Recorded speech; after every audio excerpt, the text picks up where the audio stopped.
hit the other guy to win the fight, right? So it's so dangerous. So there's no place for drugs. When fighters fail drugs tests, it's not up to me. It's not up to the promoter. It's not up to the fighter what the punishment is. It's up to the commission or the license regulator, whoever, the British board here, or the difference with the boards in the world. There's lots of different states in America, and people have a different sort of take on it. Some are banned for a period of time, some are banned for a long period. And then fighters always claim innocence, right? They'll always say, they got into my system via anything. Eggs, as we've seen recently. Steak. Wild boar. We've had all sorts, haven't we? And there's been a lot of fighters that have been brushed with that potential drugs problem. And many have said, look, it's either contaminated something or somebody obviously put something in my system because I wouldn't have done it. And I guess that's the thing, Sean, going back to it. We'll never really know the truth. It is such a grey area. So I will say there is no place for drugs in the sport. However, if you've been deemed to have served, your time, your ban from it, and that's what you've done, and that's the rule, then you're then cleared to fight again. That's what it is. So, Jarrell Miller has failed tests before, but if he is cleared to fight again, and that's not up to me, that's not probably even up to him. It's up to the governing bodies, and if they decide that he's okay to fight, or any of the others to fight, not Conor Benn, we know is fighting in a couple of weeks' time, and everyone wants to see that fight. It's a huge fight, and probably most of the casuals on the street don't care. They just want to see whether Ben fights Eubank or Eubank fights Ben. But obviously no one wants drugs anywhere near it. And if Conor, who failed the test, said, look, I haven't taken drugs, maybe there's a way that something's got into his system, or it is a peculiarity. You never quite know. And because I'm not a scientist or a doctor, I can't really talk about what's in the system. All I can do is, like you, I read what's happened, and I just keep the same thing, which I think every fighter and every commentator agrees, which is there is no place for drugs in the sport. The trouble, I guess, is if you know or you think somebody has taken drugs and then the opponent thinks, well, if he's taken drugs, then I've got to try and be on the same plane. That's when you get into real trouble. So look, the best thing is the testing has to be absolutely critical. I think there should be more of it. How it's paid for. I mean, there's Turki Al-Sheikh, who's changed boxing, and Dana White coming in, and they want to make it into a sort of round UFC type thing, and I'm with one champion and all of that. And while that's going on, maybe it's where, right, they need to spend more money on the VADA testing, the very best testing we have, to try and eliminate it as much as possible. Will it ever be eliminated? I don't know, because, as I said, it's such a grey area about what is. And then there's the innocent fighters who've taken something by mistake, or have taken something from a shelf that they thought was maybe even for a cold or something, which they didn't realise was on the ban list. But really, an athlete at that level should know, his body, and should, if he fails something, be able to say, hey, look, I failed it. It may not be me. It may have got into my system in another way, but I need to take responsibility for that, because it's a failed test. Or, we're going to fight it, but if it says positive, then I've got to take the hit on this, even if I haven't willingly taken drugs. So it's a tough one. So here's one for you. If someone is found to have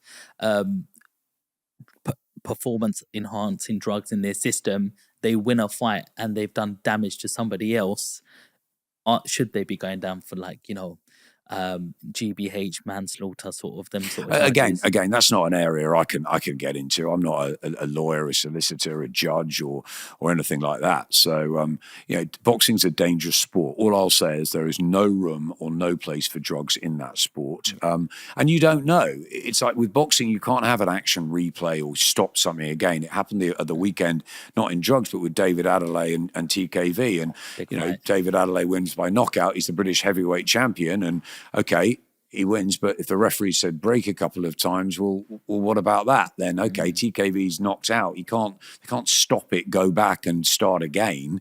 They have to either have a rematch or they have to accept boxing's a rough business, and once or twice these sort of things happen and hands go down, and you got to protect yourself. So it's a very difficult one. If someone is found guilty of drugs and the other guy's got badly hurt, then okay, there's going to be some sort of legal battle, you'd have thought, ensuing on that. But we ifs, buts, and maybes. Yes. All we can do is go with. I'm a commentator. I commentate on what's in front of me. I don't decide. People used to say to me at Sky, it's like, it's your fault that you're head of boxing, that's happening or whatever. Yeah, sometimes maybe it is, but ultimately I don't decide. The promoter puts the fights on. Yeah. We do talk about it, about what should go on, but the promoter is in charge of the event and what fights go on. The fighters are responsible for actually fighting, so that's another unknown or unpredictable. We as commentators commentate on it. It's like when we went to Saudi and people were saying you shouldn't go to Saudi Arabia. Went to Saudi Arabia because Saudi Arabia was the event putting on the show. I've been to Saudi many times in the last few years, and I think there's huge change going on in Saudi, and that's really good to see. So I think it's always best to stay out of the sort of areas of, what should happen like that with the drugs, whatever. I'm a commentator, I'm a broadcaster. It's not my job to decide that. I have an opinion, and my opinion is there should be no drugs in sport, full stop, in sport, but particularly boxing, because boxing is so dangerous. So no, I'd like to see drugs being eradicated, but if a fighter is found guilty, they should be putting their hands up at least to say, hey, we're going to get to the bottom of what happened and take their punishment that is administered. And the punishment, the problem is, varies from fight to fight and year to year and governing body to governing body. So maybe there is a place in the future in boxing where there is one, sort of universal governance that says this is what has to happen at British level, at European level, at world level, or maybe it has to happen at every level. But it's a lot of money. There's a huge expense in the process of VADA testing and stuff. So that's another area of difficulty. Yes. You've mentioned a few people's names in there, like David Adelaide, who just won this weekend. What do you think about his performance? Yes, the referee did shout out sort of break, and then there was a hit. But regardless of that, he did know how to finish that shot. He looked really powerful. And I feel that, you'll probably tell us more so, there's a new era of heavyweight boxers coming through now. I was just looking it up. He's 6'4"? So he's up there, because I've always seen like Mike Tyson era sort of thing. Like you had smaller heavyweights, whereas then you got to the, Tyson Fury 6'9", Joshua 6'7", 6'8" sort of thing. So he's in and around there. Do you feel that, David has a chance to fight among the top level? Look, heavyweights have changed over the years. I was reading an old program with Cassius Clay and Henry Cooper from the 1960s the other day, and I think Clay, that's what he was, Ollie, at the time, was 13 stone something. And, you're now looking at heavyweights weighing in at 17, 18, 19 stone. And I think Lennox Lewis was a huge heavyweight. The Klitschko's to, the modern era of the sort of super heavyweight, really, because that's what they fought in the amateurs, AJ and Fury. And you look at Delicious Ore turning pro the other night, 6'6", some of these guys.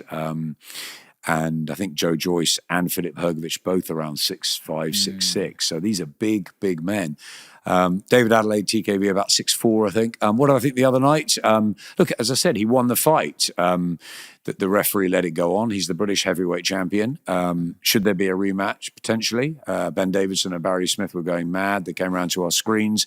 The referee definitely called break. I think he called break a couple of times. But then there was earlier in the fight where TKV may have hit David after a break. So these things can happen in boxing. Matt Macklin was showing me on his way home, because he had Corey O'Regan, and he said that when Jack Rafferty hit him, the referee had his hand in there. So look, there are things that happen in there, and referees sometimes get it absolutely spot on, and sometimes it's tough being a referee too, when to call that time, and especially with heavyweights where one punch can change things and they've got to get in there. So it's a hard job being a ref.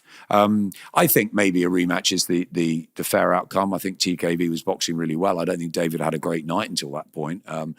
I spoke to Adam and Booth and David afterwards, and he didn't really let his hands go. Unfortunately, he did at that time, and he won by knockout. So I think he's got power. I think he's got a place at that, within that heavyweight table. He's the British champion now, so he'll have to show us a lot more to move into that world elite. He lost to Fabio Wardley, so but he's certainly one of the guys out there. But I think we'll see TKV come back because of that, and there's a huge amount coming through. But the guy I'm really hot on is Moses